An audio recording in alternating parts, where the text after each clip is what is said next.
You ever get that feeling like we're all just kind of winging it? Winging it. Yeah, like life doesn't come with a manual, you know? Yeah. We're figuring out relationships, work, all the curveballs as we go. Oh, absolutely. Makes you wonder why there's not some sort of how-to human guide out there. Right. Like, we get all this advice on productivity and getting ahead, but what about the stuff that actually makes us, well, us? Those core principles we try to live by even when no one's watching. That's the good stuff, right. Mm. And honestly, that feeling you described, that figuring it out thing, it's so universal. Oh, totally. And that's actually what we're going to be deep diving into today. You sent over some really interesting notes focusing on something called, well, you guessed it, how to human. And specifically, we're going to be looking at part 6, integrity and authenticity. Perfect. So before we jump into the nitty-gritty, can you give us a little overview of how do human? It's not about becoming some perfect robot, right? Haha, definitely not. It's not about rigid rules or trying to achieve some impossible ideal. It's more about, I think, uncovering the essential skills, the mindsets, and perspective that can help us live a life that feels, well, good, solid, meaningful, and maybe even, dare I say, sustainable in the long run. I like that. Sustainable. Because, let's face it, being human is full of contradictions. We crave stability, but life throws curveballs.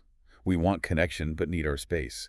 It's a balancing act. It really is. And without even realizing it, we can get thrown off balance pretty easily. Too rigid, too chaotic, too dependent, too isolated, you name it. Right. So this deep dive into integrity and authenticity, it's almost like we're sharpening that inner compass. Exactly, helping us navigate those inevitable ups and downs, the contradictions, with a little more grace and intention. I love that. Yes. So we're not here to give you the definitive answers on integrity and authenticity. That's a journey everyone has to figure out for themselves. But what we can do is unpack these ideas, explore why they might actually matter to you, and hopefully give you some food for thought to take with you. Sounds like a plan. Awesome. So, part 6, integrity and authenticity. Let's start with the basics. What exactly are we talking about when we use those words? Well, at their core, both integrity and authenticity are about alignment. Okay, alignment. I like that. Yeah. So integrity, for example, is about that inner consistency. Your words and your actions, they line up. And that's especially important when you think no one's watching. Interesting. It's about keeping your promises, sticking to your principles, choosing honesty, even when it's the tough choice. So it's like, if you borrow a friend's book and say you'll return it by next week, you actually return it by next week, even if they don't remind you. Exactly. It's almost like integrity is your invisible resume. Speaks volumes, even when no one's looking. I like that. Invisible resume. Okay, what about authenticity then? Where does that fit in? Authenticity is more about having the courage to be, well, you. Expressing your genuine thoughts and feelings, who you are at your core, rather than trying to squeeze yourself into some mold someone else created. So not about being liked by everyone then? Not necessarily. It's more about being valued, and I'd say valued by the right people. That makes sense. It reminds me of actually, I have a friend who's like that. They always speak their mind, even if it's not what everyone wants to hear. But you always know where you stand with them. There's something really real about that. Perfect example. Authenticity shows up in how we communicate, the choices we make, the relationships we prioritize. And when you bring integrity and authenticity together, what happens then? Well, as these notes point out, that's when you start to build trust, real trust, with yourself and with others. Okay, and I'm guessing stronger connections too. Deeper connections, absolutely. So for someone listening to this, why should they actually care about all of this? Yeah. What's the impact of integrity and authenticity in everyday life? That's the million-dollar question, isn't it? And the notes, they actually highlight some pretty significant downsides if we're not paying attention to these things. Okay, like what? Well, if we're consistently lacking integrity, for example, trust starts to erode in our relationships. Yeah, that makes sense. People can't rely on our word, and that can lead to, conflict, misunderstandings, even isolation. It's true. If someone's always letting you down or not being straight with you, it's hard to feel good about that relationship. Exactly. It damages the foundation. And a lack of authenticity, that can be just as damaging, although often in a more internal way. Oh, interesting. How so? Well, if you're constantly suppressing who you really are, trying to be what you think others want, it can be incredibly draining. You end up feeling lost, anxious, maybe even unfulfilled. I can only imagine, like, always having to second-guess yourself, putting on a show. It sounds exhausting. It is. But here's the good news. The notes also highlight some really powerful positive outcomes when we do embrace integrity and authenticity. Okay, I'm all ears. What are they? So, integrity, for example, cultivates trust and credibility. When your actions are consistent with your values, people know they can rely on you.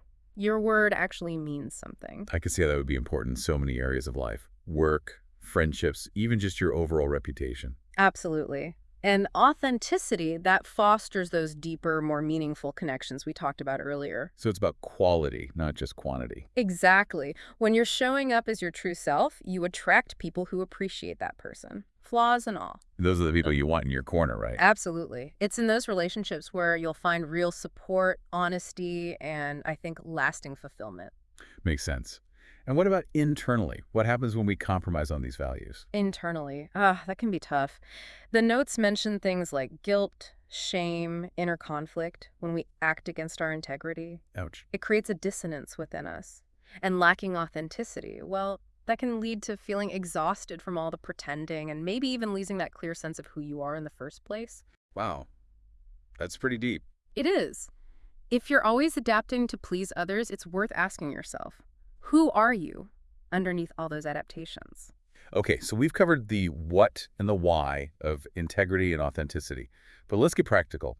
How can someone listening to this actually cultivate these things in their daily lives? Good question. And the notes provide a few good starting points. The first is to really clarify your core values. So their values, okay. How do we do that? It takes honest self-reflection. What principles are truly important to you? What kind of person do you aspire to be? It can even be helpful to write these down. Think of it as creating a personal framework for your decisions, your non-negotiables. Almost like a personal code of ethics. Exactly. And once you have that clarity, the next step is practicing radical honesty, both with yourself and with others. Radical honesty, okay. What does that look like in practice? Well, it starts with self-honesty. Are you actually living in alignment with your values? Are your choices driven by what you truly believe, or are you trying to win approval? That's a tough one. It is. But even small acts of honesty can make a difference. Admitting mistakes, speaking your truth even when it's uncomfortable, setting healthy boundaries, these all contribute to building integrity over time. Being honest, especially when it might hurt someone's feelings or make things awkward, that can be so hard. It can be. But those are often the moments where our integrity is really tested and strengthened. Another practical step is becoming aware of when we're performing for approval. Performing, what do you mean?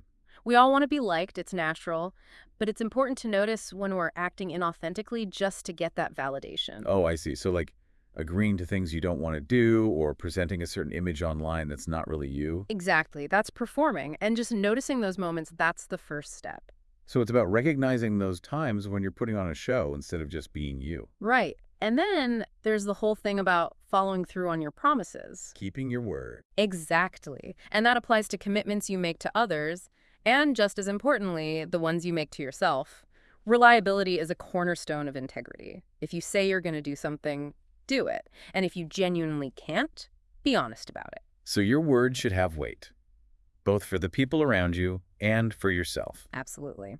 And finally, when it comes to authenticity, the notes offer a really important piece of wisdom, except that not everyone will like the real you. Ooh, that's a tough one. When you start showing up authentically, there's always a chance that some people won't vibe with it. They might not agree with you or appreciate who you are. But that's okay, right? It is, because the trade-off is the people who do accept you, the ones who genuinely resonate with your true self, their respect will run much deeper.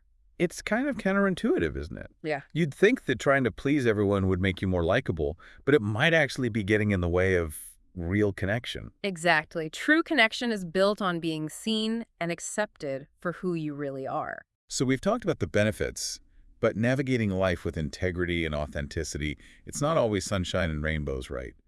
What are some challenges people might run into? Oh, for sure. The notes highlight a few big ones. One challenge to maintaining integrity is that lure of short-term convenience. What do you mean?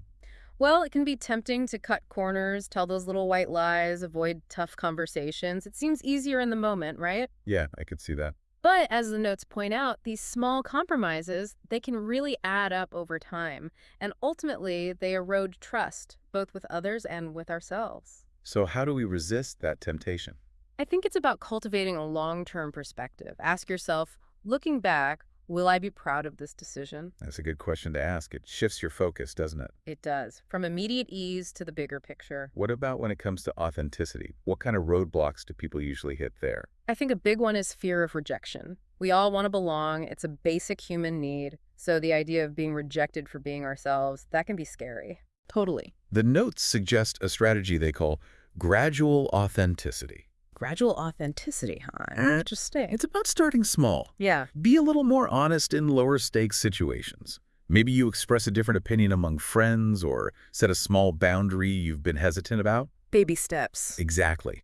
Over time, those small steps can build your confidence to show up more fully as yourself. Okay, I like that. Gradual authenticity. What other challenges did the notes mention? One more big one is prioritizing external validation, what other people think, over our own values and desires. Ooh, yeah, that's a trap. It is.